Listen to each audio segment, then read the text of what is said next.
Então, qual é a nossa abordagem hoje? Que na era Trump o fundo do poço é mais embaixo. Eu disse que para ser compatível com o ditado popular, devia ser o buraco, mas o buraco não ficava bem aí, Pegava bem, né? em alguma elegância, precisa de alguma elegância. Bom, então, eu vou falar, como eu disse, do primeira parte com ênfase no Brasil, segunda parte com ênfase nos Estados Unidos. Então, começando pelo Brasil, o Banco Central recentemente lançou uma. Acho que isso foi recente mesmo, foi uma entrevista do presidente. Ele disse que o cenário é incômodo, porque o Banco Central já projeta inflação esse ano fora da meta, até 2027. Então, essa fala é de Galípoli. Ele diz o seguinte: o BC tem consciência de um momento mais de incômodo do ponto de vista de indicadores econômicos.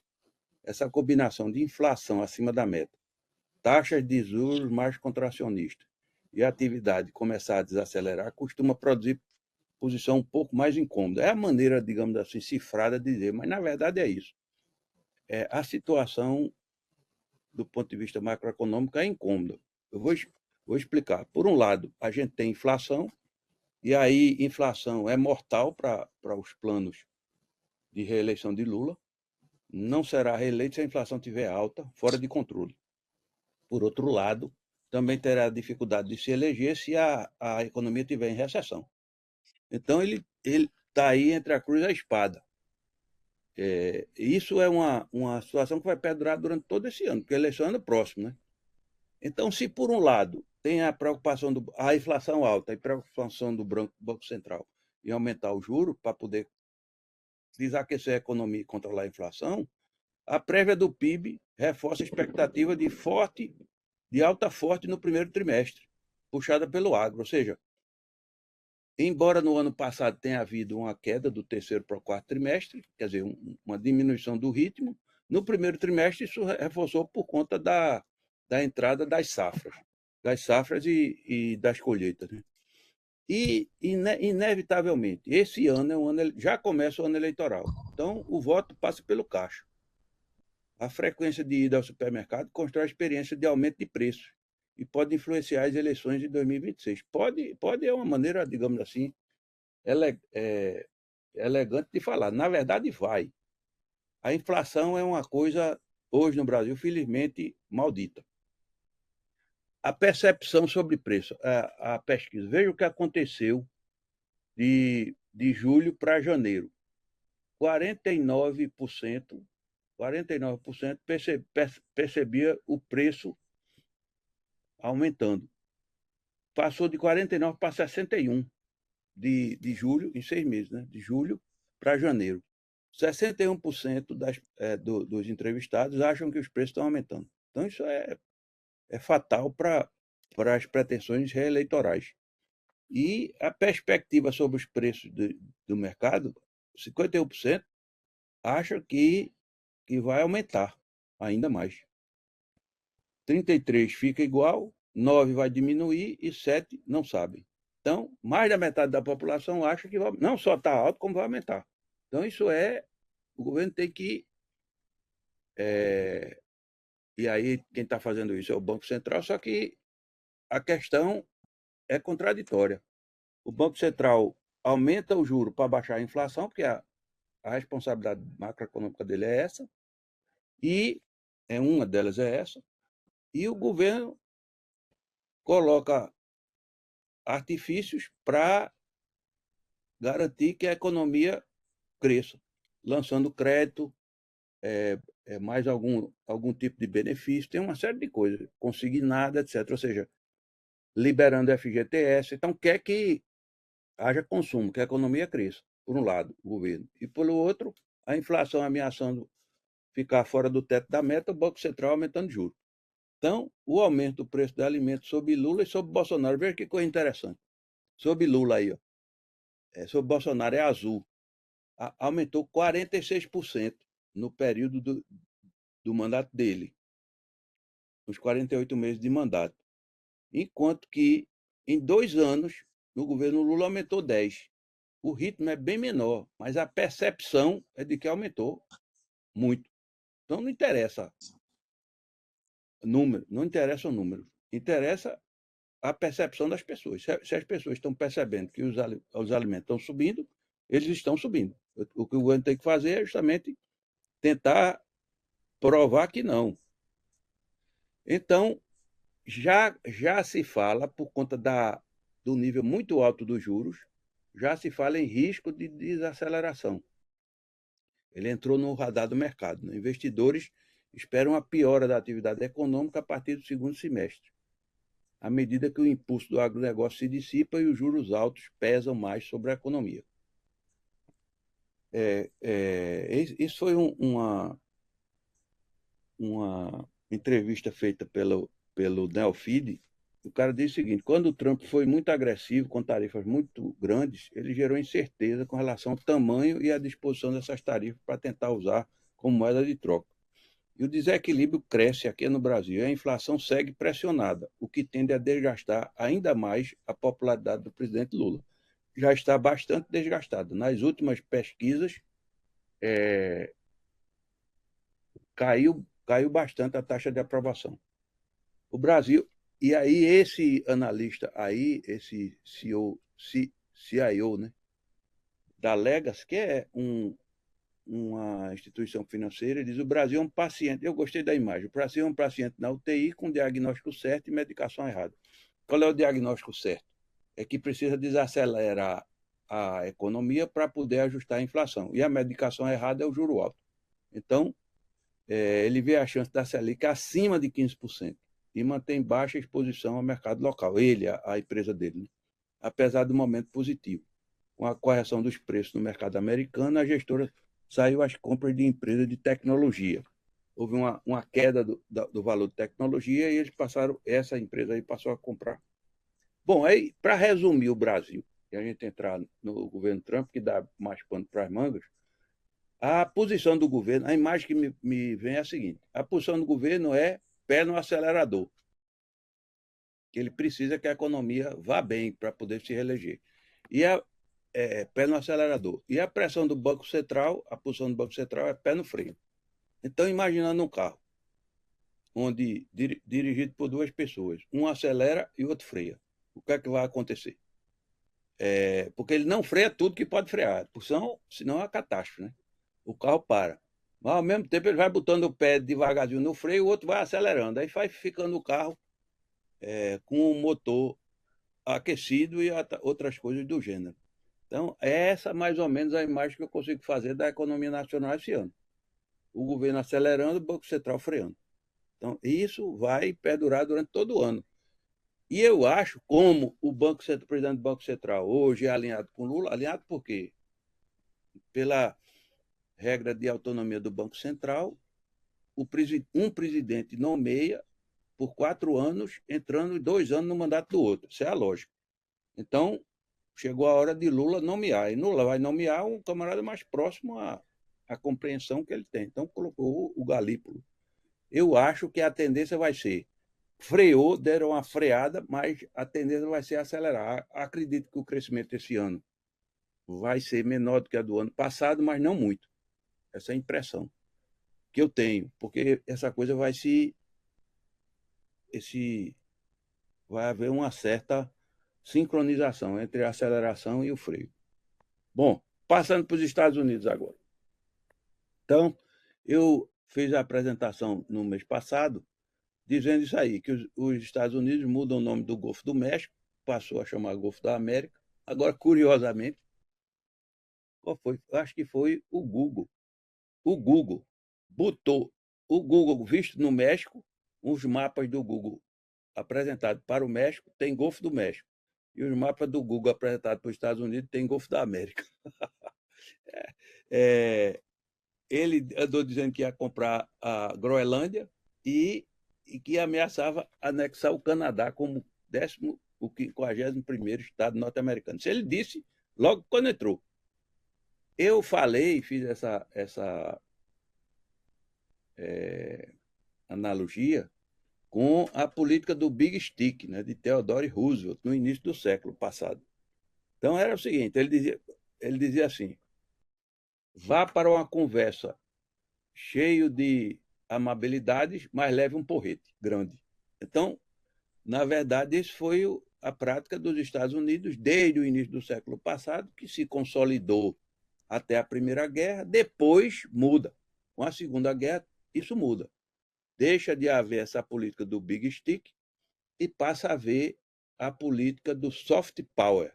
O que os Estados Unidos praticaram depois da reorganização da governança pós-Segunda Guerra é o que se chama em diplomacia de soft power.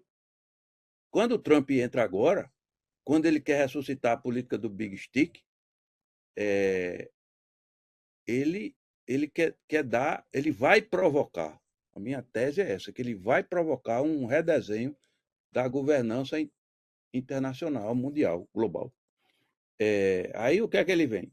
Começa as retaliações, né? O Canadá vai retaliar os Estados Unidos com tarifa de 25% em produtos que vão de iogurte a vinho. Inclusive, eles desenvolveram lá uma campanha: compre produtos canadenses. Você vai no supermercado e aí tem um QR Code e você bota lá, quando lê o QR Code, você não compra essa mercado, dê preferência aos produtos canadenses, o uísque, não sei o que, não sei o que.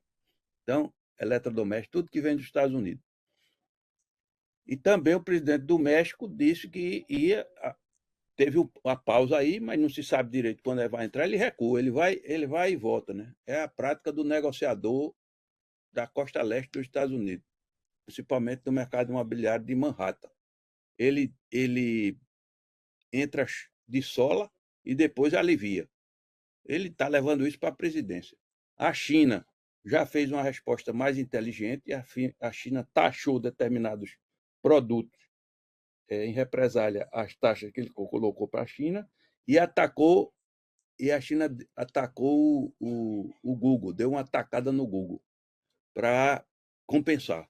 A diplomacia chinesa, comparado com o que está sendo praticado hoje nos Estados Unidos, é uma diplomacia de sideral, vamos dizer assim, junto com a diplomacia absolutamente rasteira que está sendo praticada nos Estados Unidos. Então, China reage às tarifas de Trump com canelada do Google à espera de negociação. O governo chinês impõe sobretaxas limitadas a produtos importados dos Estados Unidos e anuncia investigação antitrust contra o Google, abrindo caminho para o acordo, o que reforça a estratégia do presidente americano. Bem, aí, hoje eu estava falando sobre esse tema que ia ser tratado, aí uma pessoa me perguntou, um cliente me perguntou: não, mas a balança comercial com os Estados Unidos é superavitária para o Brasil. Não é. A balança comercial Brasil-Estados Unidos é levemente superavitária para os Estados Unidos. Então, de um modo geral, na relação, quem ganha é os Estados Unidos. Mas, mesmo assim, ele sobretaxou aço, alumínio e por aí vai, carro e por aí vai. Esse gráfico aí é do destino das exportações brasileiras. Em vermelho, para a China, cerca de 30% das exportações. Abaixo, um pouco acima de 10%, perto de 15%, União Europeia. Estados Unidos é o terceiro. É alguma coisa próximo de 11% a 12% das exportações brasileiras. Então, nosso grande mercado exportador é a China. Depois a União Europeia, depois os Estados Unidos. E na balança comercial, o que é que acontece? Desde 2009, o valor importado dos Estados Unidos supera o que o Brasil exporta para lá. Vocês veem aí essa linha vermelha, são as importações, e a linha verde, as exportações. Houve um balanço positivo até 2009, mas a partir daí, majoritariamente, já foi bem mais, coincidiu com a pandemia, aí o balanço foi bem mais negativo, e hoje está muito próximo, mas com uma leve superávit para os Estados Unidos. Quais são os produtos com maiores saldos brasileiros?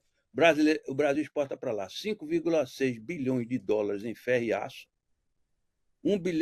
quase 2 bilhões de dólares em café, chá e especiarias, 1,6 bilhões em pasta de madeira e celulose, 1,6 em madeiras e carvão vegetal, frutas e produtos hortícolas, 1,2, e carnes e miudezas, 1 bilhão. Os produtos com maiores déficits brasileiros em relação aos Estados Unidos. O maior é maquinário, né? Lá embaixo. 6,8 bilhões. Maquinários e peças. Depois, plásticos e derivados, combustíveis minerais, produtos farmacêuticos, produtos químicos, produtos médicos idióticos e produtos químicos orgânicos. O Brasil importou 6,8 bilhões a mais do que exportou de maquinário para os Estados Unidos. Bem, ele, entre outras coisas, aí já ameaçou também tomar o controle de Gaza, né? Andou postando umas imagens feitas por inteligência artificial, por conta da redução da ajuda. Ele disse que ia sair da OMS, mas depois ele voltou atrás e parece que vai permanecer na OMS, agora mandando muito menos dinheiro. E esse lugar que os Estados Unidos construíram a partir da segunda metade do século XX, de soft power, de uma economia, aliás, de uma influência, digamos, não direta, mas a não ser nos casos de conflito bélico, mas principalmente pela ajuda internacional, era uma maneira de equilibrar determinadas situações. Por exemplo, em vez de entrar com o exército, ele entrava com diplomacia. E o Zaid, né, o Zaid, que Elon Musk foi o primeiro alvo de Elon Musk, foi o Zaid, isso é justamente um importantíssimo instrumento desse soft power americano, da diplomacia, não do big stick, mas da diplomacia da negociação. E acabou-se. Mas aí teve um juiz que mandou readmitir. Então está a confusão lá no meio do mundo. O fato é que, por conta dessas confusões, a pandemia de AIDS pode ressurgir devido aos cortes de ajuda dos Estados Unidos.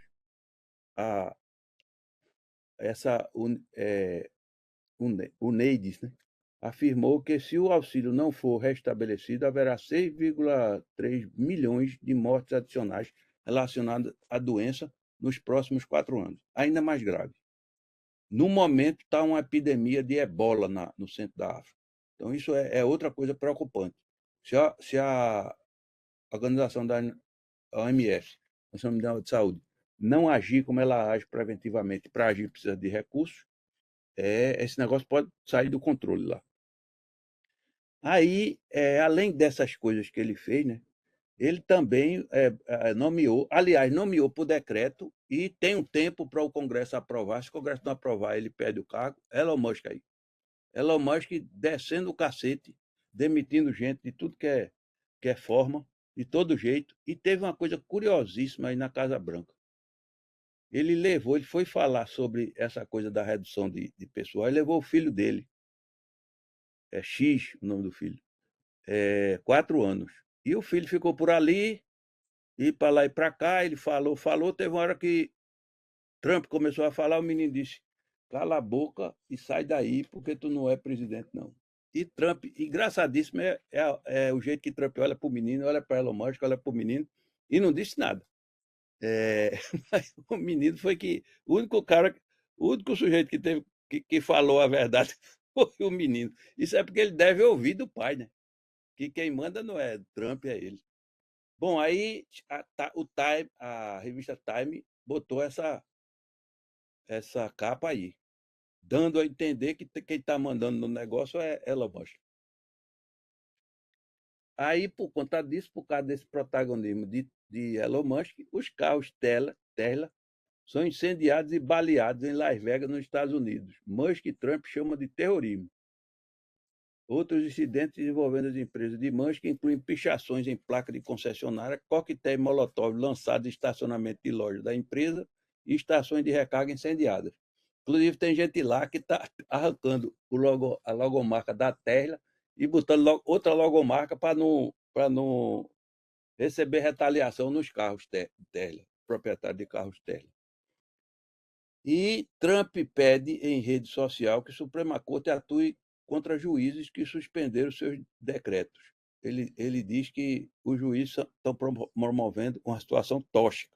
Vários juízes deram medidas contrárias para ele votar atrás em muitas das medidas dele, algumas delas patrocinadas por Elon Musk. Aí ele quer que a Suprema Corte regule os juízes. E Musk, chegou a iniciar uma campanha, não sei se ele iniciou, mas ele ameaçou iniciar uma campanha pagando $100 a quem assinar uma lista pedindo impeachment de juízes. Quer dizer, uma coisa absurda, é uma coisa impensável, uma coisa dessa. E ele já ameaçou. Outro dia ele ameaçou, como ele fez, aliás, durante a campanha, em determinados estados, onde os chamados estados pêndulos, ele entrou comprando voto descaradamente. E a justiça não chegou a apanhar isso. Na reforma administrativa de Trump, muito barulho e pouca economia. Mais de 25 mil servidores federais desligados foram recontratados por decisão da Justiça. Medidas geraram baixa economia de menos de 0,2% do déficit fiscal dos Estados Unidos. Isso, em boa parte, é feito de demonstração. Né? Ele faz isso aí para tocar o terror, é como ele está fazendo em relação à deportação de imigrantes. Né? Pega uns 2 ou 3 para Cristo, filma, porque é filmada, aquela estudante que foi apanhada foi filmada e divulgado o filme para isso, para amedrontar os outros. Ele consegue, inclusive, ele já deu uma butada em Columbia University, as principais universidades dos Estados Unidos, as mais conceituadas, foram pressionadas por ele que, se não fizessem repressão a protestos estudantis dentro do campus, se não botassem polícia para revistar os estudantes, não botassem não sei o que, ele não repassava verba. E a turma voltou atrás, concordou com ele. Então, o corte de 25% do funcionalismo economizaria apenas 1% do orçamento federal. Recontratações por decisão judicial custarão ao governo $120 milhões. E cortes incluem cientistas e engenheiros, gerando acusações de expurgo. Está um problema sério lá, porque está sendo acusado de promover expurgo em determinados locais, repartições públicas e universidades. E a última ameaça dele, uma das últimas, né? A última não, porque ele sempre, todo dia ele tem uma. Ele ameaçou fechar o Departamento de Educação dos Estados Unidos, que é uma espécie de... É o que equivale aqui ao INEP, né? Fechar porque diz que é necessário desmantelar o órgão, e a ordem ocorre após sucessivas medidas do republicano. A extinção é prerrogativa do Congresso, ou seja, ele extinguiu, mas só quem pode extinguir é o Congresso. Então fez uma ordem executiva daquele lá que ele pega um canetão e assina. Ele tem uma coleção de caneta do lado assim, na mesa dele. Tem umas 10 canetas pretas daquela, ele mete a assinatura e mostra. Acho que ele é fixado pela assinatura dele. Outra dele aí, ele botou, aí não foi ele, foi um equívoco do secretário de Defesa e de outros, inclusive o vice-presidente, botaram um repórter dentro de um grupo e nesse grupo discutiram a estratégia de bombardeio dos Houthis do Iêmen. Então o cara não acreditou, pensou que era brincadeira. Quando ele viu na televisão a estratégia posta em prática, ele printou vários trechos da conversa e publicou. Ou seja, colocou em risco, e Hillary Clinton escreveu ontem, um artigo dizendo que isso é não só burrice, como coloca em risco a segurança das tropas norte-americanas. E aí ele fez a outra dele foi essa aí. Ó. O Trump altera a regra eleitoral por decreto e cita o Brasil como bom exemplo. Os bolsonaristas ficaram injuriados porque ele não elogiou ele elogiou a biometria. Mas a biometria está relacionada com as urnas. Então, ele terminou elogiando o sistema brasileiro e indiano. O republicano insiste na alegação de que imigrantes em situação ilegal teriam votado. A tese dele ele diz, como aqui, que ele ganhou a eleição. O problema é que ele foi roubado. O que não é permitido no país e pode levar à deportação. Isso aí, aliás, o sistema norte-americano é uma balbúrdia, justamente por conta da federalização intensa que existe lá. A federação lá é um fato. Então, cada estado tem a sua legislação. Uns votam com turno eletrônico, outros votam com voto impresso, outros votam numa lista, junto com o presidente, uma lista enorme de outros cargos eleitorais. É uma balbúrdia. Doutor Aristeu, Hein? Diga. Como foi? Pode falar. Opa, não tem problema, meu amigo, não tem problema. Ah, é alguém que está com o microfone ligado. Bem, então, como é uma balbúrdia enorme, o fato dele lançar aí alteração, proposta de alteração, é importante, porque dá um mínimo de organização àquele negócio. Passa para quase um mês votando pelo correio, uma confusão danada. Além do que, é aquela coisa dos delegados, que é outro absurdo dos absurdos, né? Que fizeram aquilo para não eleger um ditador e o tiro saiu pela culatra. Aí foi anteontem, aliás, na semana passada, a Groenlândia tem que ser nossa, afirma Trump às vésperas da visita polêmica da delegação dos Estados Unidos à ilha. Inclusive o vice, Vence, fez uma visita lá à Groenlândia e ele está dizendo aí, o presidente reforçou seu desejo de assumir o controle da ilha, rica em recursos minerais e com localização estratégica no Ártico. E ontem ele veio com essa. Não estou brincando, diz Trump sobre buscar o terceiro mandato. Não descarta a tentativa de buscar um terceiro mandato na Casa Branca, o que constitucionalmente, o, o, o que constitucionalmente sobre a 12ª emenda é proibido. Nesse domingo, em entrevista à NBC News, ele afirma que há métodos para fazer isso e esclarece que não está brincando sobre o assunto. A emenda diz que nenhuma pessoa será eleita para cargo de presidente mais de 2 vezes. Essa alteração, meta de Trump, seria extremamente difícil de ocorrer, exigindo 2/3 dos votos do Congresso e 2/3 dos estados, das assembleias estaduais, concordando em convocar plebiscito para isso dentro da Assembleia. É um ouro. Para mudar é novela. E aí ele botou para quebrar em cima de Trump. Ele tinha, aliás, de Putin, ele tinha, de certa maneira, privilegiado a posição da Rússia em relação à Ucrânia, quando deu aquele baile no cara dentro da armadilha. O cara entrou na armadilha dentro do salão oval lá. E aí ele diz a guerra na Trump ameaça impor tarifa de até 50% sobre petróleo russo se Putin não chegar a um acordo. E ele ameaçou mais. Ele não disse que só ia botar 50% no petróleo russo, não. Ele ia taxar quem comprasse o petróleo russo. Ontem ele disse que ficou decepcionado com as falas de Putin. Se estiverem nos enrolando, não ficarei feliz. Bom, aí consequências desse negócio aí. Na última pesquisa, feita com empresários, 92% dos empresários preveem uma recessão. Esses empresários eram só 10% 6 meses atrás. É curioso como eles relevaram tudo isso, acharam que era brincadeira, isso é só ele falando, não sei o quê, não sei o quê. Não é não, o cara veio mostrando que não veio para brincadeira. Quer dizer, era 10% que acreditava que ele ia fazer o que ele está fazendo, que ele, aliás, disse que ia fazer. Há uma repulsa generalizada contra as políticas econômicas de Trump, disse ao Wall Street Journal o organizador do evento. Foi um evento que foi feito especificamente para discutir, um evento empresarial. Professor de Yale. Eles estavam particularmente horrorizados com as tarifas impostas ao Canadá. Na pesquisa feita junto aos participantes tá errado, da conferência, 92% disseram que esperam uma recessão. Aí, e essa foi o artigo de Hillary.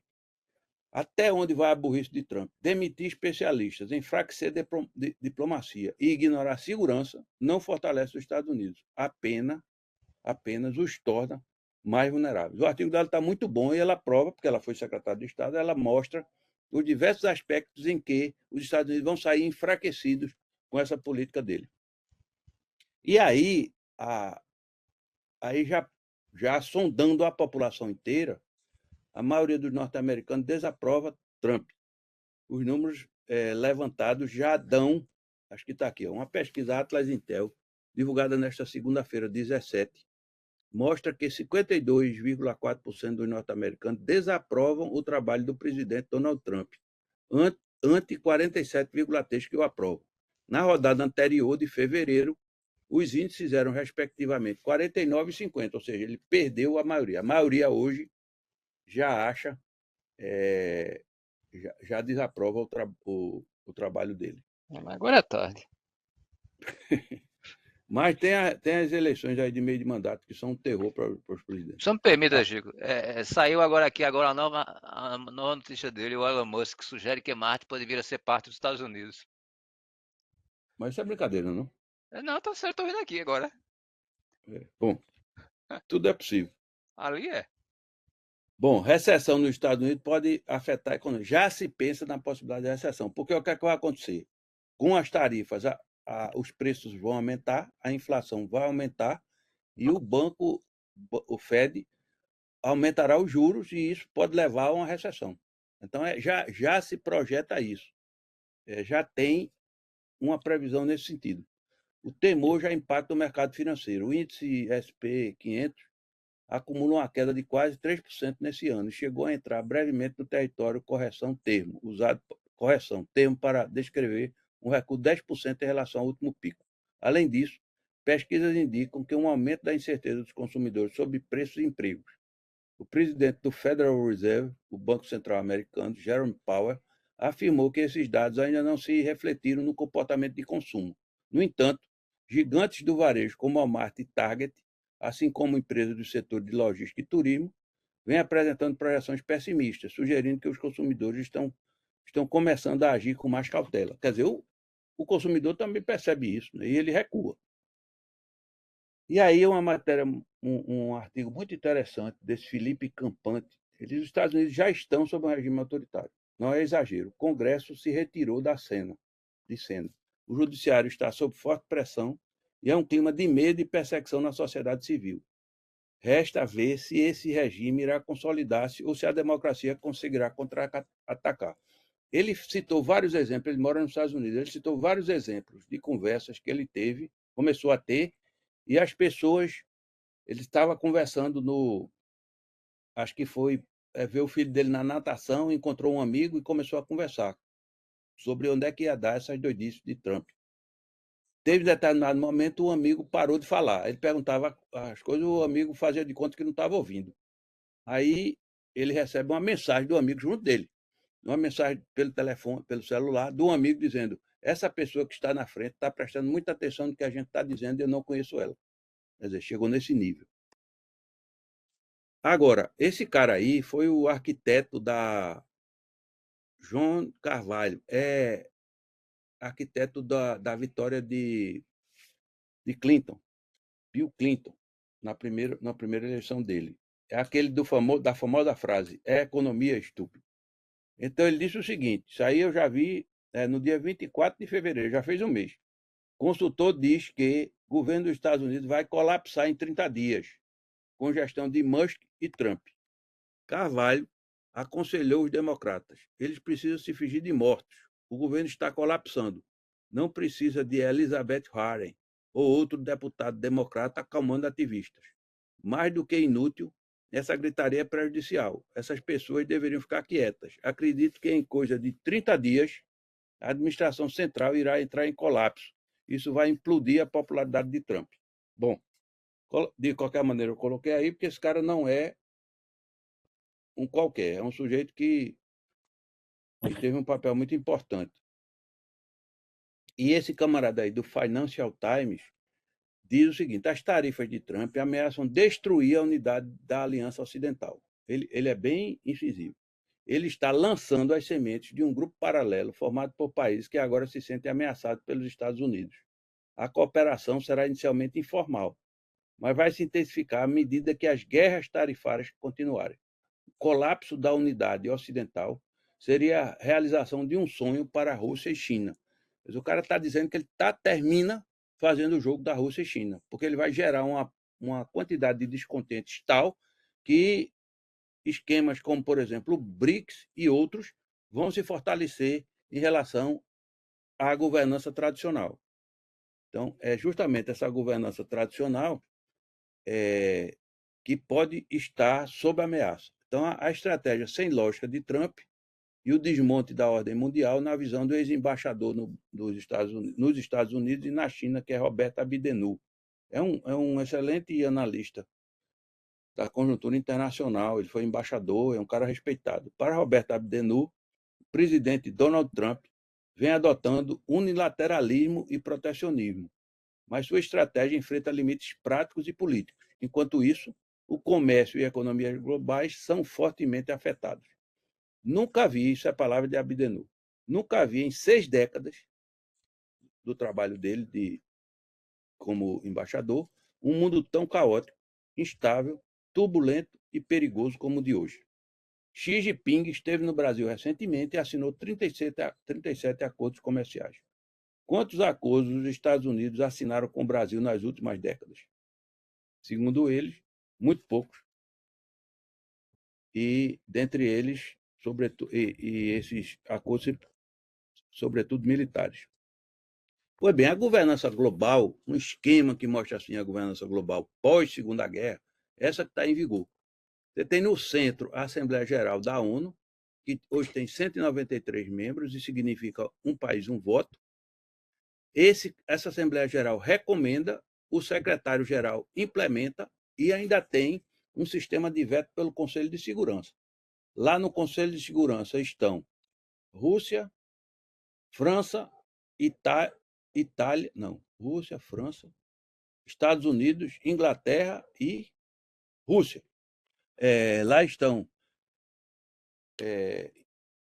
China, Rússia, França, Estados Unidos e Inglaterra. 5 membros permanentes. 10 membros não permanentes rotativos, eleitos por 2 anos. Esse conselho ele veta. Ele pode vetar uma decisão da Assembleia Geral. Além disso, tem o Conselho Econômico e Social, a Corte Penal Internacional, a Corte Internacional de Justiça. E são órgãos da ONU, o PNUD, o Acnu, que é para refugiados, a Unicef, para a infância, e o PNUMA, para meio ambiente. E tem agências especializadas, a FAO, para a alimentação, Unesco, para a cultura, OMS, para a saúde e OMC, para o comércio. Essa é a governança global instalada no período pós-Segunda Guerra. Os Estados Unidos não aparecem formalmente aí, a não ser o fato de estar no Conselho de Segurança, mas durante todo esse período eles exerceram, como eu disse, o soft power da diplomacia americana, ou seja, a presença forte, mas menos militar do que diplomática. E isso está sendo implodido por Trump. Agora, hoje essa matéria de hoje, ministros do governo Lula avaliam que o atual presidente dos Estados Unidos, Donald Trump, poderá ser um dos principais cabos eleitorais do petista nas eleições de 26 no Brasil. Para auxiliares, Lula deveria explorar a atuação de Trump à frente da Casa Branca durante a campanha eleitoral como um perigo que pode se repetir no Brasil com o bolsonarismo. A eleição de Lula salvou a democracia. Isso é o que a fonte do Igor Gadelha diz, né? Está entre aspas. A eleição de Lula salvou a democracia. Bolsonaro e seus aliados fariam o mesmo por aqui. E é o que querem fazer em 2026. O Trump será o maior cabo eleitoral de Lula em 2026. Bom, eu coloquei isso aí porque eu achei curioso. Conclusões, para terminar e a gente conversar um pouco. Primeiro, no Brasil, passada a primeira metade do governo federal, o foco prioritário passa a ser a eleição, com as ações mirando quase que exclusivamente esse foco. Então, daqui para frente já era, né? Todo de um modo geral no governo as ações são eleitorais. Mas na segunda parte do mandato elas são francamente eleitorais. Então a gente tem que olhar tudo que vem sob essa ótica, sob essa lente. Como a economia carrega o viés inflacionário herdado ainda da pandemia, e o governo tem o seu próprio viés de leniência fiscal, estabelece uma contradição. O governo coloca o pé no acelerador enquanto o BC coloca no freio. O que vai dar, nós ainda vamos ver. 3. No mundo, é generalizado o espanto pelas ações de Trump, em especial a forma impetuosa de tarifação que deve promover o desarranjo comercial global e consequências inflacionárias e recessivas internas. Quer dizer, vai criar um pandemônio do ponto de vista das relações comerciais internacionais e para dentro ele vai importar inflação e talvez recessão. 4. Além disso, Trump adotou um processo de desobediência à justiça, que leva o governo a fletar com autoritarismo na prática, na pátria da democracia. E 5º, não dá para saber o que vai acontecer, mas com certeza o fundo do poço ficou mais fundo. Bom, muito obrigado pela audiência e vamos conversar. Deixa eu parar aqui, interromper o compartilhamento. Pronto. Aberta a palavra. Pode abrir o microfone e falar. Então, acho que 2 pontos que eu queria colocar aqui. Em relação ao Brasil, você pontuou muito bem. Eu acho que a semana passada houve um fator que vai acelerar esse processo inflacionário, que é exatamente a liberação de empréstimo consignado para quem tem carteira de trabalho, né? Só na primeira semana foram 87 milhões de simulações que foram feitas. Isso aí vai ser mais dinheiro no mercado, consequentemente aumenta a inflação e reforça a ação lá do Banco Central para aumentar a taxa de juros. Com relação ao Trump, o que me chama a atenção é porque, a princípio, o início da gestão com a caráter de defender o protecionismo americano para tentar fazer ressurgir a indústria é até compreensível, mas a grande incógnita é, como você falou, não tem lógica, por quê? Porque ele está detonando especificamente o próprio país. Todas as instituições estabelecidas, quer seja na área da educação, na área de saúde, enfim, é algo realmente ilógico, completamente ilógico. Eu não sei exatamente qual é a dele, mas se ele está querendo uma coisa, ele pode conseguir outra, porque ele ataca logo os aliados vizinhos. É uma coisa esquisitíssima. É muito estranho. Bom, mas está aberto, vamos lá. Geraldo, você sempre faz observações. Na ideia daquela teoria da conspiração.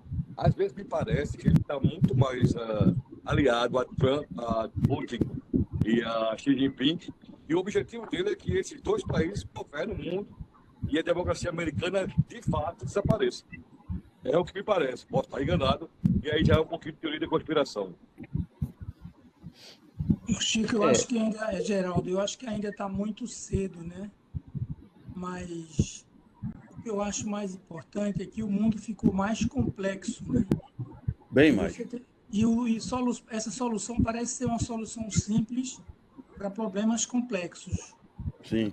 Então, se você recuasse 60 anos atrás, 70 anos atrás, talvez o uso de tarifas e essa pressão que ele está fazendo surtisse mais efeito.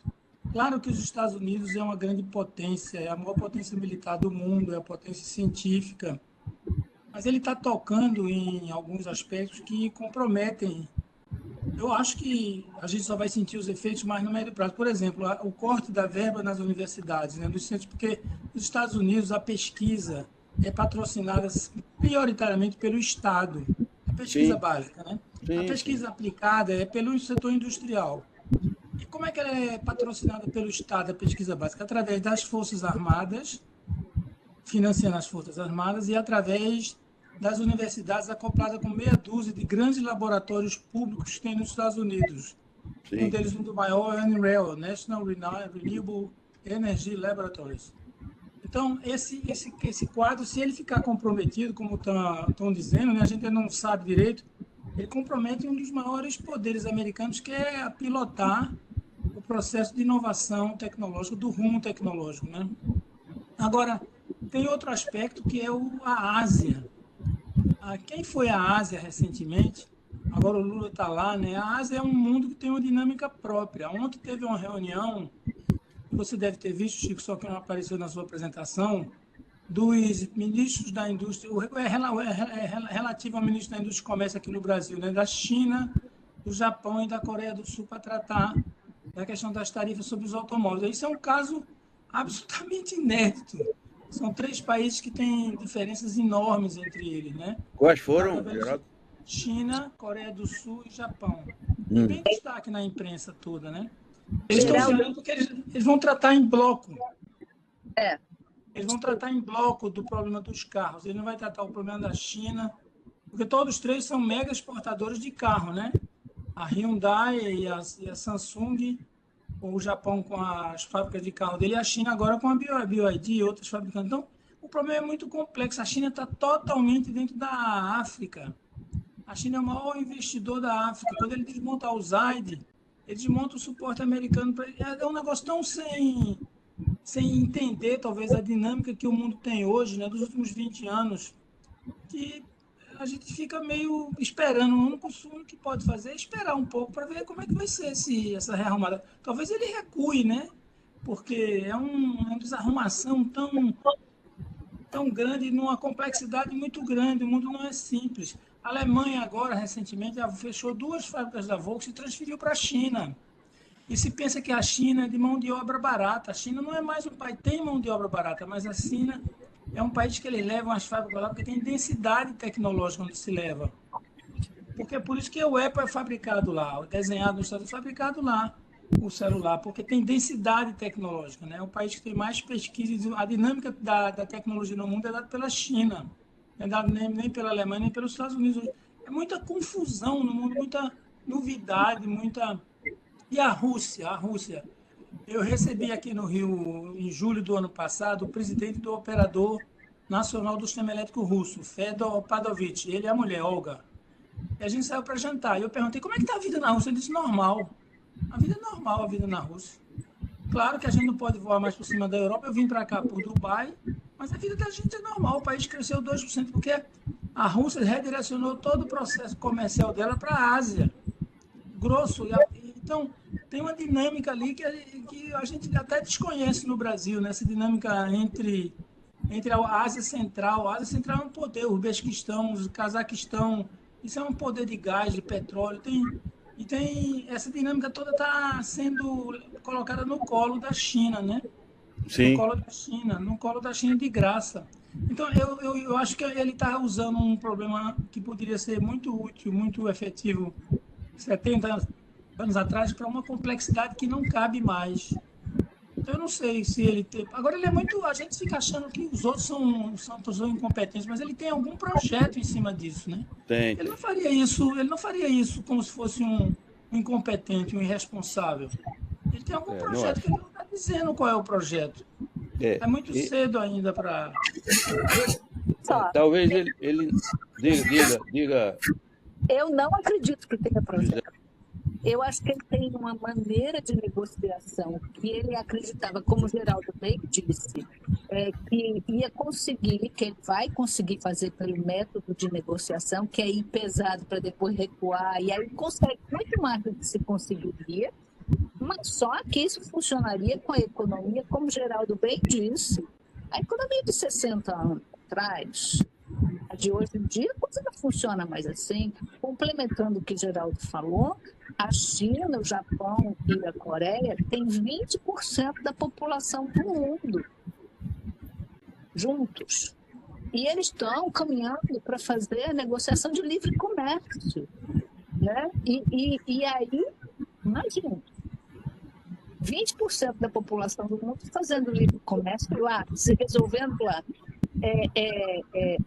Coisas pequenas como Portugal contra o Brasil e os Estados Unidos e está negociando com a França. A confiança que o mundo tinha, o mundo financeiro, o mundo econômico tinha nos Estados Unidos, porque havia uma solidez, né? Todo mundo achava, não, botou dinheiro lá, está seguro. Agora as pessoas não se sentem mais seguras. As pessoas achavam que mandava seu filho para estudar na faculdade nos Estados Unidos e estava seguro. Não está mais. Os funcionários da ONU estão sendo orientados a andar com o passaporte, crachá da ONU, com tudo para mostrar, olha, eu não sou migrante para ser preso, porque as pessoas estão sendo pedidas documentos na rua. Né? A situação não está bacana. E aquilo que a gente estava conversando antes de começar a reunião, a mudança geopolítica que está se dando, eu acho que não retorna e eu acho que não tem projeto, não. Eu não vejo o projeto nisso. Eu acho que ele tem um método e acreditava que esse método funcionava. Mas eu acho que ele está percebendo que não é assim. O próprio Putin, que ele achou que ia dar a volta, o Putin que está dando a volta dele. Enfim. Ali não tem nenhum besta. Mas eu tenho a impressão que me dá é que ele é mais ou menos como o Geraldo diz aí, é uma mentalidade simplória para tratamento de problemas complexos. O raciocínio dele é binário, né? Se eu tenho força, eu tenho que impor minha força na negociação para fazer o que eu quero. Só que a coisa não é bem assim. Você tem... hoje a situação é bem mais complexa do que era antes, sem dúvida, mas a gente tem que considerar também que a política norte-americana é pendular. Ela vai durante um tempo para o lado democrata e, durante o tempo, para um lado republicano. O pêndulo agora está do lado republicano. Então, a gente tem que ver o que é, porque temos as eleições de meio de mandato. Essas eleições são cruciais. Hoje, Trump tem maioria na Câmara e no Senado. Se as eleições de meio de mandato forem contra ele, ele perde essa maioria. Aí ele vai ficar um pato manco, é o que chamam de pato manco. Ele vai ficar com minoria no Congresso com 2 anos de mandato. Então,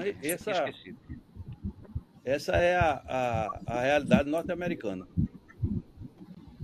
Eu não sei se é verdade, se vocês viram também, mas eu vi alguma coisa hoje, não me lembro exatamente aonde, que vários aviões estão saindo para os Estados Unidos vazios.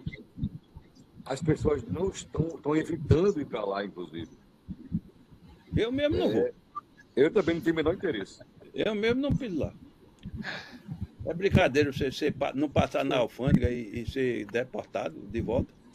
Por alguma razão, sei lá, que você não tem critérios objetivos. Eu nunca gostei daquela imigração americana. É um negócio esquisitíssimo. E se pegarem teu celular, Chico, se pegarem teu celular, você está perdido, viu, Chico? Durante o governo Bush, eu não pisei lá. E não pisarei no governo Trump. Eu só vou para os Estados Unidos com presidente democrata. Não mas porque é mais aberto. Porque não quer. Não é que seja uma beleza, não, mas é diferente desses doidos. Chico. Seguramente. Eu queria dar uma... Diga, meu amigo, como vai você? Não tinha visto você, não. Tudo bom? Estamos por aqui, tudo bem. Eu digo o seguinte, Trump não representa apenas Trump. Trump é membro de um grupo oligárquico dentro da indústria americana e tem um poder muito grande. Quer dizer, eu não acredito que Trump tenha um projeto dele. O projeto seria dele de mais um grupo muito forte do ponto de vista econômico.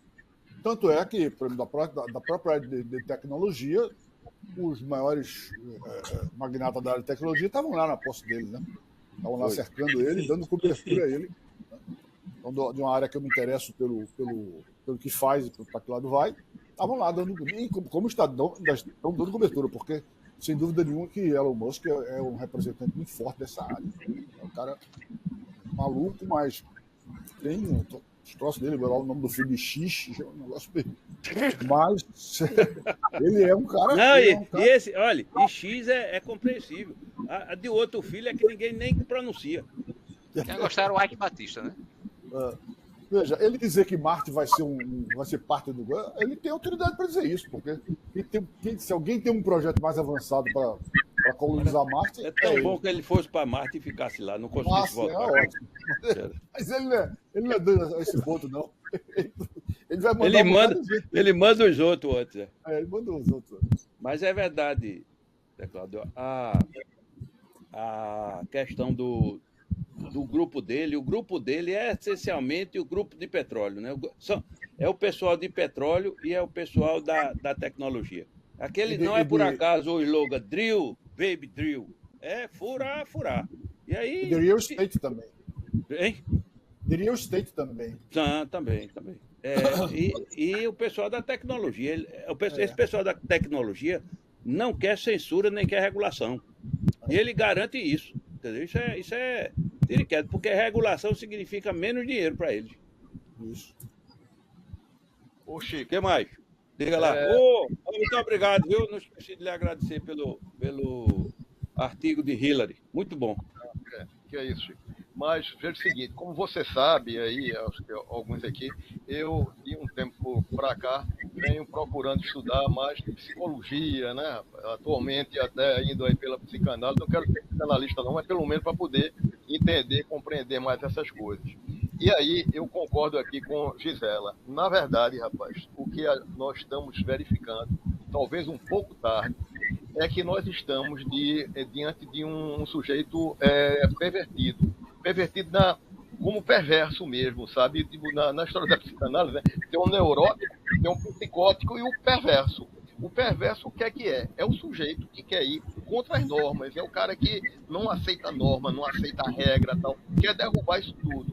Neurótico, ele não é de jeito nenhum, ele é muito bem resolvido, tal, nenhum problema. E também nem psicótico, porque ele sabe que tem barreiras, tem tudo, tal. Agora, o que é que ele quer? Como isso que você acabou de dizer, o mundo todo caminhando para uma preocupação com o meio ambiente e tal. Ele vem e quer derrubar essa regra. Então, peraí, nada, vamos furar petróleo. E tudo mais que ele está fazendo é nesse sentido. Então, tarde, um bocado tarde, o mundo está percebendo que botou um perverso nesse sentido, e o pior da psicanálise é que se ele fosse doido, era até bom. Se ele fosse doido, depois pegava um bando de médico e tal, peraí, esse cara é um caso psiquiátrico e tal, interna, tira ele. Não, não é. Aí, por quê? É um caso psicanalítico. Aí é que é osso. Porque quem é que vai dizer que ele é isso? Né? Então, nós estamos diante de uma situação terrível, né? Os últimos que a gente viu no mundo fazendo coisas disruptivas desse jeito foi Napoleão, que durou 15 anos, né? Napoleão mudou o mundo, durou 15 anos, né? Se você vai aí para Hitler, passou 12 anos. Nós podemos ter a chance, daqui a 2 anos, como você acabou de falar, nas eleições de meio de ano, de já ver ele fora do mundo, né? Tudo isso que está fazendo. Mas eu não tenho dúvida, esse cara não tem projeto, o projeto dele é pessoal, ele conseguiu encantar um monte de gente, porque ele tinha as vontades próprias dele, e no meio empresarial ele conseguiu ter sucesso com programa de televisão, porque ali tem pleno domínio, então isso aí ele foi, mas agora ele quer fazer a mesma coisa que fazia na empresa a imobiliária dele no mundo, né? Ou seja, quer ser dono de casa, isso, daquilo, quando chega com a ideia dessa, ele quer, né? E outras coisas mais dessa natureza. É um sujeito com a cabeça anterior do século passado e não vê o que nós estamos falando aqui, de teoria da complexidade, como o mundo é difícil, né? Então ele é um sujeito que imagina que o mundo tem lógica, tem raciocínio e tal, ele não existe isso. Então a cabeça dele, ele não tem, nós estamos perdidos, o mundo está mal. Está mal porque esse cara, além do mais, pode pegar aí e nos levar a uma situação mais catastrófica ainda. Imagina se ele começa, como foi dito aqui, a ter realmente uma briga com o Putin mesmo, né? Porque ele era aliado e Putin chegou a ajudar ele, disse no passado, né? Quando ele quebrou, aí da última vez foi a capital russa quem resgatou ele, né? Então, agora esse cara inventa uma confusão dessa. Enfim, nós estamos, no meu modo de ver, diante de um sujeito perverso, e que faz isso por puro deleite, prazer. O perverso, ele não tem nenhuma ele é totalmente egoísta, ele não se incomoda com ninguém, enfim, zero empatia, zero empatia. Estamos diante de um sujeito desse como a figura mais importante do mundo. Estamos realmente, como você disse, o fundo, meu amigo, e para dizer o buraco mesmo, o buraco é muito mais embaixo. O buraco está feio. Só que tem uma coisa, ele tem que tomar cuidado lá também, viu? Porque talvez o próximo tiro que alguém dê ali não seja na orelha só, não. Sabe que americano é dado a isso. Ainda tem um bocado de doido lá mirando ele, né? E agora então? A turma já tá atirando no Tesla. Já tá jogando coquetel molotov nos Tesla. Não vai demorar muito. E eles são mais de matar mesmo, né? Tem uma história disso, né? Tem uma história já tentaram com ele e talvez termine acontecendo isso mesmo antes das eleições. É uma situação muito difícil. Agora, o que me espanta, até escrevi um artigo sobre isso, que a pátria é da democracia, né? Não existe símbolo maior da democracia, eu não conheço, símbolo físico do que o Capitólio. E esse Capitólio foi invadido por uma turba que ele controlou e mandou invadir, e depois ele diz que não consegue escapar de todo julgamento. É uma coisa impressionante. Chico, isso aí para um perverso, ele fica rindo do outro lado. É a melhor coisa do mundo. Ele conseguiu o máximo. Para um sujeito perverso. Morreu gente. Morreu. Ali, olha, ali, aquele negócio, aquela moça que morreu, ela estava a metros do vice-presidente. A metros. O cara disse, não passe, porque se ela passasse ali, tinham pegado o vice-presidente, que ele estava passando por Bunker. Iam pegar o Pence, que é o presidente do Congresso, imagina. Aí o cara atirou nela. Fora outros caras que morreram. Quer dizer, isso aí passa incólume. Ele passa incólume por isso. Está perdoado. Ele deu perdão, né? Ele deu perdão. Ele perdoou os outros. E ele disse, se eu não escapar, eu mesmo me perdoo quando eu chegar lá. Ele faz o decreto dele, mesmo perdoando ele. Já pensou? É uma figura, viu? Agora, não deixa de ser cômico, né? Se não fosse trágico... Tá botando o presidente da Venezuela do bolso. Não, aquilo é Maduro é um amador. Diante dele é um amador. Não é. Pois bem, então a situação nossa é essa. O que é que a gente faz é ficar olhando, porque tem repercussões no Brasil, né? Agora, ele não percebe, eu acho, viu, Sérgio, além dessa coisa de ser um perverso nato, ele não é brilhante do ponto de vista. Elon Musk não. Eu acho que Elon Musk deve ter que ir próximo de gênio. Porque não é à toa o que ele fez. Não é fácil fazer o que ele fez. Com todo a crítica que se possa fazer. Mas eu tenho a impressão que se fosse medir o QI dele, não ia ser uma coisa excepcional, não. Porque o que ele está fazendo, ele está atirando no pé. Quando ele faz isso com o Brasil, por exemplo, ele joga o Brasil nos braços da China. Correto. Veja, o que é que os chineses vão agora cortejar o Brasil para ter melhores condições, comprar o Brasil, etc, etc. Ou seja, não é à toa que Dilma, com todo o respeito que eu tenho a ela, Dilma não é nenhuma, digamos, sumidade do setor financeiro. Foi reeleita por mais 5 anos no Banco dos BRICS. Por quê? Porque Putin não pôde indicar ninguém, né? A Rússia perdeu. Não, sim, eu sei, mas porque. Indicação. Tudo bem, mas tem outros países, porque o Brasil? É interesse chinês, rapaz, é interesse chinês. Ou seja, agradar o Brasil, tá ali perto, ela tá morando em Pequim, deve estar conversando, muitas conversas edificantes com o Xi Jinping e tudo mais. Então, é de interesse da China. O que eu acho é uma burrice do ponto de vista de geopolítica, fazer isso, afastar os aliados. Como é que você, a coisa mais favorável que você tem numa relação política são os aliados. Como é que você pode golpear o aliado primeiro? Um negócio que não entra na minha cabeça. Mas é isso, cara. Não entra porque o que ele está fazendo é totalmente contrassenso. Isso não tem ração. A gente fica procurando, porque se imagina isso, mas daqui ele tem que ter alguma racionalidade, esse sujeito tem um projeto por trás. Não tem. E veja o seguinte, a economia americana estava muito bem, obrigado. A economia americana estava toda arrumada. Foi só essa coisa que a gente acabou de falar que pode acontecer no Brasil também, de percepção da inflação, que terminou gerando voto, e as questões morais e tal. Isso foi o que fez ele perder as eleições. Mas em termos econômicos, o país estava bem. Aí o que é que esse cidadão faz? Ele está exatamente destruindo a economia americana. O que ele está fazendo é um contrassenso. Observe o seguinte, o mundo todo financia os Estados Unidos. Os Estados Unidos não tinha nenhum problema com respeito ao que ele está atacando aí, que é essa coisa do déficit e tal, porque os Estados Unidos é quem emite a moeda, é o caixa do mundo. Então, quem tem problema para isso é quem não é caixa do mundo. Mas os Estados Unidos não tem problema de déficit orçamentário. O mundo todo financia ele.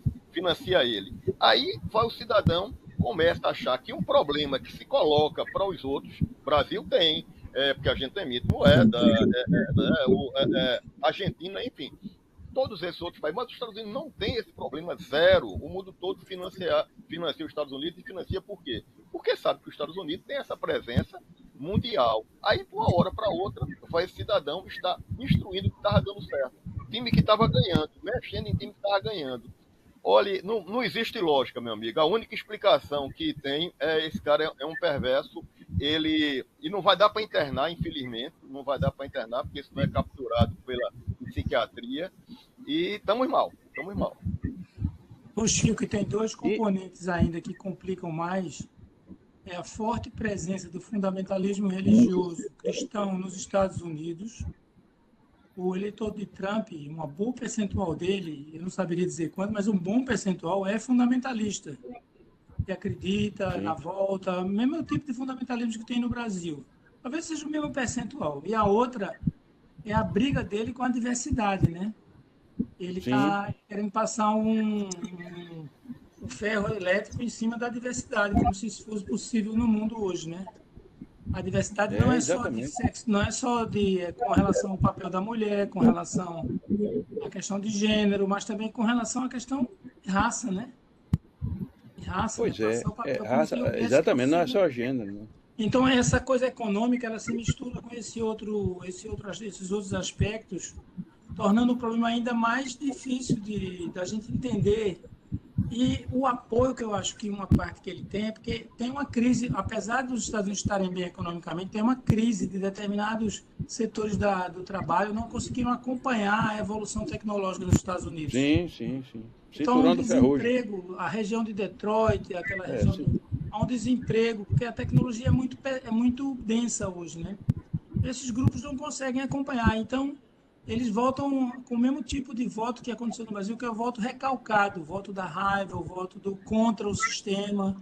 E ele representa esse canal para representar esse grupo que está se vendo na França.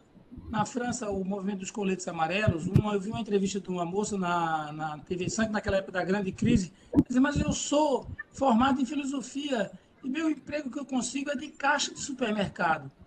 Então, ela não consegue, entendeu? Porque supermercado hoje está tudo automatizado, né? Você entra no supermercado, você compra tudo e não vê uma pessoa.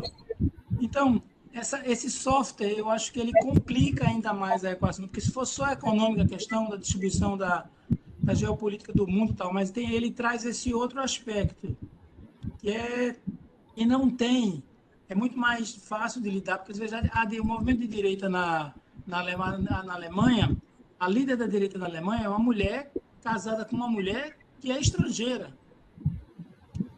Entendeu? É outra pegada.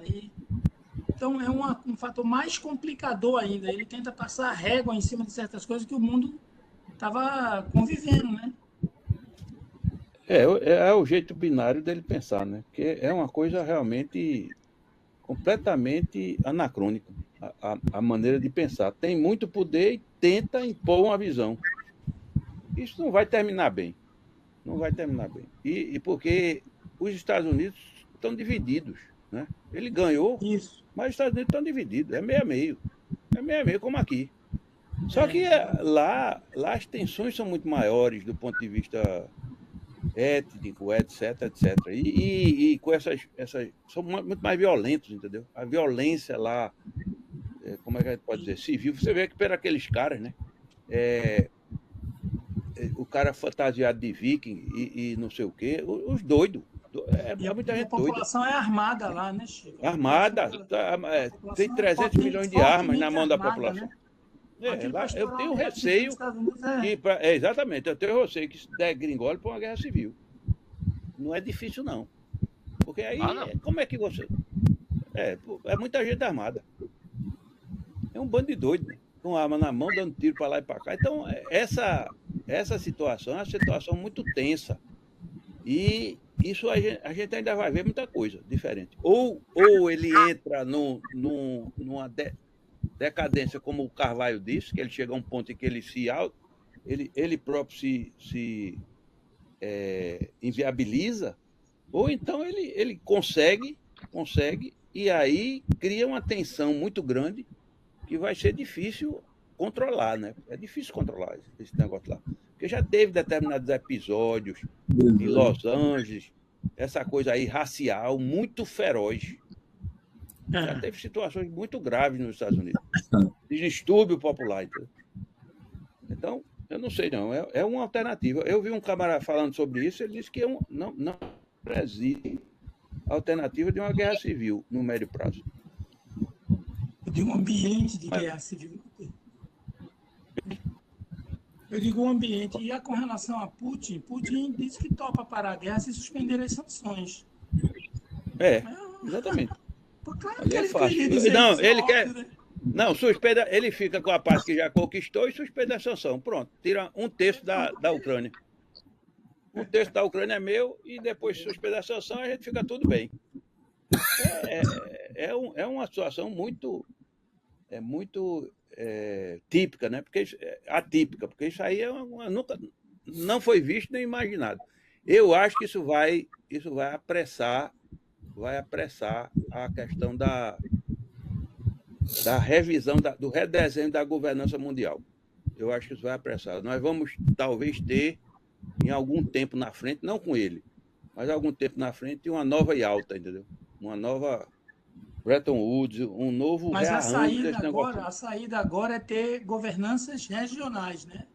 Construção Alguma coisa nessa linha. Governanças regionais. Nessa linha, A global, ela faliu. O quadro faliu. que você mostrou está completamente falido, né? Chico, a nova Bretton Woods já está se desenhando na China, né? A China já abriu, está começando a abrir um espaço de negociação de moeda dentro da Ásia, da área de influência dela, para ter um controle de um lado deve se espalhar cada vez mais. Nos próprios BRICS, a China defende fazer relações comerciais entre pares com a moeda dos dois. Aí Trump já ameaçou. Quem fizer isso, ele vai botar a tarifa de 100%. Mas é o louco da tarifa. Isso é diferente de você ter uma moeda do BRICS, que é feito o euro, né? Sim. Hoje, todo o petróleo que a Arábia Saudita vende para a China já é recebido em yuan, né? Mas em dólar. Os contratos são em yuan. Então, com os contratos bilaterais hoje a China já tem um pedaço que não é ainda grande, mas um pedaço que já é em yuan, a moeda chinesa. Agora, você tem uma moeda regional, aí é outra história. É como se fosse você criar um novo euro, né? Teria 3 moedas no mundo: o euro, o novo euro. A moeda do BRICS. Ele, se o BRICS criar uma moeda, ele taxa todos os integrantes do BRICS 100%. Pronto, já está. É o Big Stick, é o doido da tarifa. O doido da tarifa. O doido da tarifa, tá. Muito difícil entender. Bom, difícil, mas vamos manter daqui o nosso canal aberto. Para o mês a gente tem mais. Isso. Vamos ver e ir conversando, porque para entender isso precisa mais do que uma cabeça. Precisa de várias cabeças conversando, porque a coisa é complexa. Eu nunca vi nada desse gênero. Eu nunca imaginei que chegasse nisso. Acho que ninguém aqui, viu? Verdade, coisa muito complexa. E no âmbito nacional, no cenário nacional, é essa coisa. Banco Central com o pé no freio, o governo com o pé no acelerador. Como é que vai ser esse negócio? Isso. Vamos ver. Nunca vimos Pessoal, nada parecido. Boa noite, viu? Obrigado, viu, Chico? Obrigado. Boa noite, meus caros. Um abraço. Um prazer. Até a próxima. Obrigado, Até a próxima. Até a próxima.